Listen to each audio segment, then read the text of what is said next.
Port Charles wears the bruise-colored dusk like a secret it refuses to confess.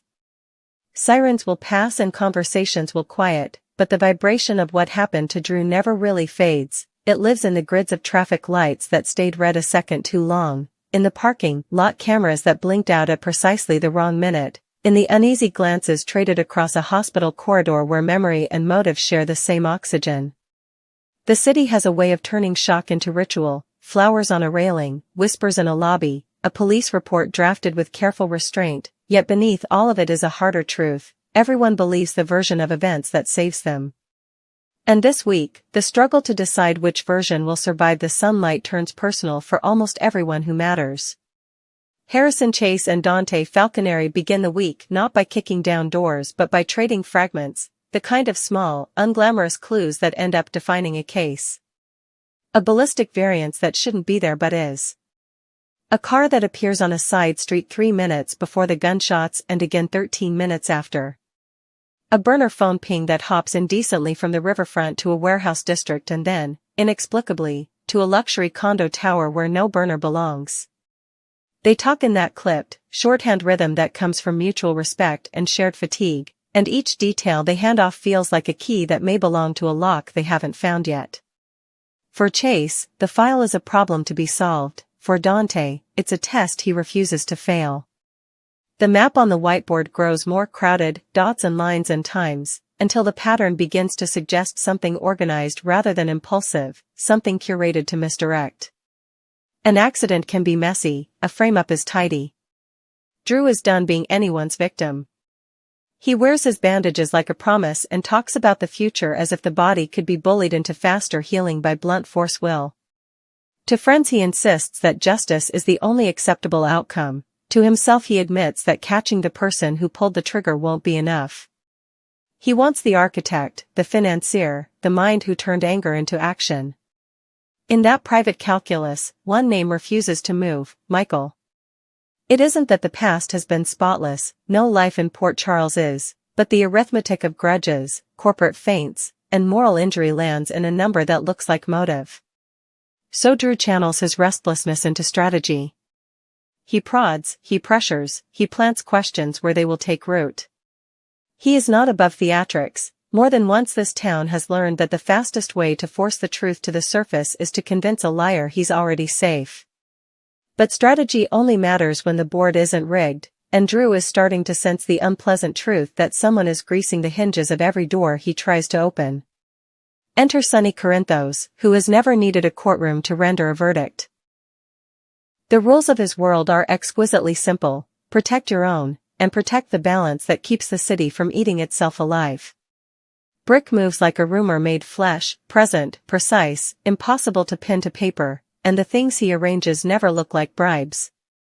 They look like consulting fees, expedited renewals, a reassignment that arrives as though God himself had stamped it. Witnesses don't recant, they merely remember with new clarity. A clerk doesn't change an entry, the system corrects a glitch. None of it is loud. All of it is effective. If Drew intends to force a confession from Michael, he is going to have to do it in a place where Sonny's shadow cannot reach. In Port Charles, such places are theoretical. Dante's conscience, so often a compass he can trust, finds north turning unreliable.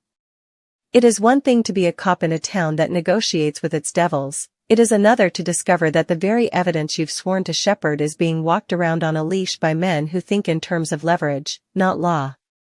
Chase watches his partner closely, not because he doubts Dante's integrity, but because he respects what it costs to maintain it. They agree, without needing speeches, that they will follow the proof rather than the pressure, and if the proof threatens to break alliances that have kept old wars quiet, so be it. It is a noble vow made in a city where noble vows survive until lunchtime. While the investigation winds itself tighter, another thread begins to hum, a quieter melody, but no less consequential. Lucas Jones has learned that grief isn't a single event, it is a climate, and some days you wake to find that the weather has turned without asking your permission. He finds Ava Jerome where the light hits the bar glass like ice, danger dressed as elegance, and sits because he needs to talk to someone who understands that compassion and complicity sometimes wear the same perfume.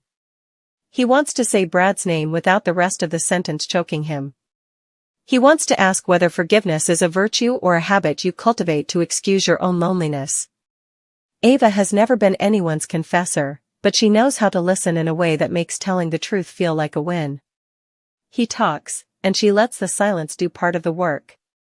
What Lucas fears most isn't that Brad is guilty, it's that he isn't, and that means the story Lucas has been using to protect himself will crack. Elizabeth Weber has warned him, gently but firmly, to let the past stay where it can't rearrange the present. She's seen enough resurrections to know that not every return is a blessing. With Britt Westbourne rumored to be alive after her own vanishing act, the lines between closure and reopening old wounds blur dangerously. Elizabeth counsels caution: do not call, do not text, do not invite a storm into your house because you're tired of the rain outside. Lucas nods, promises, and then goes home to an apartment where the quiet overexplains itself. He stares at his phone the way sailors stare at lighthouses, certain of safety, afraid of rocks. There is a mercy in the number not being blocked, there is a terror in the ring that never comes. Somewhere between those poles, Lucas has to decide who he will be next. Britt's return, no longer whispered but undeniable, rearranges the hospital's gravity. The elevators seem to take longer, the gossip moves faster. Some hearts thaw at the sight of a familiar posture at the nurse's station, others harden, remembering triage conducted with a frostbitten smile. Port Charles loves its saints and its sinners, but it reserves its sharpest scrutiny for those who insist on being complicated. Britt has walked the thin border between redemption and relapse for years, and a faked death is not the kind of flourish that reassures her critics. For the young who grew up watching adults barter ethics for expedience, Emma Scorpio Drake among them, the return is not just dramatic but disorienting. Children who learn to parse danger from a tone of voice become adults who know too much about how apologies work. If Brad Cooper has been the convenient scapegoat for Britt's vanishing, Britt's presence forces a reckoning. Either she will exonerate him, or she will not. Ambiguity will no longer do the polite labor of keeping everyone comfortable. Lucas understands that. He also understands what it will cost him to hear it from her mouth. There is a version of this week in which Britt looks him in the eye and says the words he has been praying and dreading to hear: Brad didn't do this. In that version, forgiveness is not a theory but a demand, and Lucas must decide whether the architecture of his boundaries is strong enough to keep out the past even when the past comes knocking with flowers. There is another version in which Britt cannot or will not clear Brad, and the story Lucas has been leaning on hardens into granite. That version is easier to live with and harder to grow inside. Meanwhile, the shooting investigation and the underworld damage control campaign begin to orbit the same sun. The bribe that isn't a bribe threatens to wipe out a key observation that places a suspect near the scene. A late-night surveillance review recovers just enough frames to keep hope alive. Dante digs into the digital trail while Chase revisits a reluctant witness whose memory improves when reminded that justice can be patient but subpoena power isn't. A ledger that looked like a dead end becomes a doorway when a name repeats too neatly. A license plate that felt like a coincidence starts to look like choreography. It is in these tedious triumphs that real cases are won, and it is precisely these triumphs that Sonny's machine is built to erase before they matter. If Michael is truly innocent, the system stacked to protect him will make that truth immutable. If he is not, the same system will argue that the price of exposing him is higher than the town is willing to pay. The emotional weather reaches Category 4 when Britt, choosing boldness over retreat, makes herself available for questions she cannot entirely control. Some come from hospital administrators who care less about morality than liability, some from former colleagues who demand penance before they will consider acceptance, some from people like Lucas, who carry questions with splinters. Britt can be warm when it suits her, chilly when it doesn't, and clever always. She insists she will answer what she can. On the edges of the crowd are faces that don't register as friends: a young woman who remembers how life was disrupted by adults who lied, a physician who measures trust by dosage, a brother who was never given the luxury of not choosing a side. The temperature in the room drops a degree. You can almost hear the sound of old stories sharpening themselves for a new chapter. What should be a hospital rumor becomes a citywide intersection when Chase and Dante realize that Britt's timeline intersects uncomfortably with the night of the shooting. Not causally, not cleanly, Port Charles rarely grants the courtesy of linearity, but enough to make the questions louder. Did someone exploit Britt's return as cover for a separate crime? Did the logistics that shielded her from discovery also provide the playbook for getting a shooter in and out? If the same hands engineered both events, what was the larger goal, misdirection, leverage, or an untraceable debt? Suddenly the board looks different. If Drew is chasing Michael because the math adds up, the detectives now have to ask whether the math was arranged to arrive at that answer. The possibility that Michael is both a plausible suspect and an intentional decoy is the kind of moral knot this town specializes in tying. By week's end, 3 rooms hold 3 different kinds of pressure. In the squad room, the detectives pin their hopes to a timestamp that resists manipulation and a financial trail that refuses to disappear. In a dim corner of the Metro court, Lucas waits with a coffee he doesn't drink, rehearsing and unrehearsing the questions he'll ask Britt if courage arrives before regret.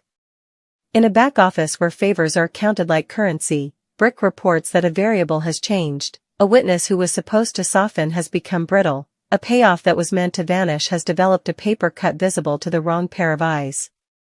Sonny's jaw tightens, not in panic, but in acknowledgement. Power is not the absence of risk, it is the capacity to absorb it without flinching.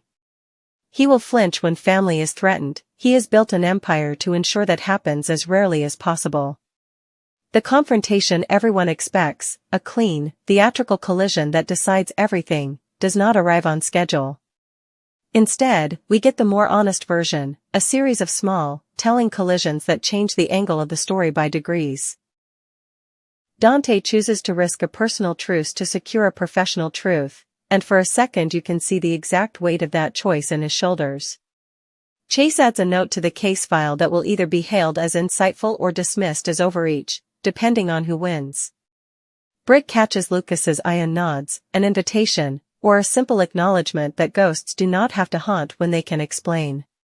Emma's glance, harder than childhood should allow, reminds the adults that children remember exactly who lied and when. In a town that adores absolutes, what we get are ellipses. But Port Charles runs on second chances the way other cities run on electricity, and the week of September 15th to 19th is nothing if not a workshop in how to make them mean something. If Britt confirms that Brad had no hand in the vanishing act that broke so many hearts, the path forward will require more than a handshake and a shrug. It will require people to admit that punishment is often a story we tell ourselves to feel safer.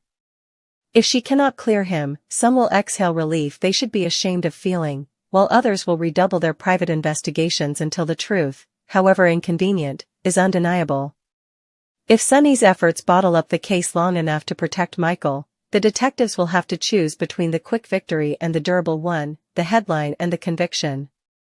And if Drew continues to drive toward a conclusion he believes he deserves, he may discover that justice obtained by force tastes like the thing it was supposed to replace. What makes this town impossible to dismiss, what keeps its faithful staring at screens and gossiping in line for coffee, isn't merely the parade of betrayals and reconciliations. It's the nerve the stories press on, the idea that responsibility and love cannot be cleanly separated, that the people we most want to exonerate are often the ones we most need to interrogate, that truth is not a diamond to be displayed but an ore vein you work with aching hands. Chase and Dante will continue to swap data points as if they were rosary beads, counting their way toward a revelation. Drew will refuse to accept the version of events that leaves him bleeding and silent. Sonny and Brick will rearrange the chessboard with a competence that is almost a seduction. Lucas will decide whether to invite a merciful ruin in the form of a phone call. Britt will accept the cost of walking back into a room she once abandoned.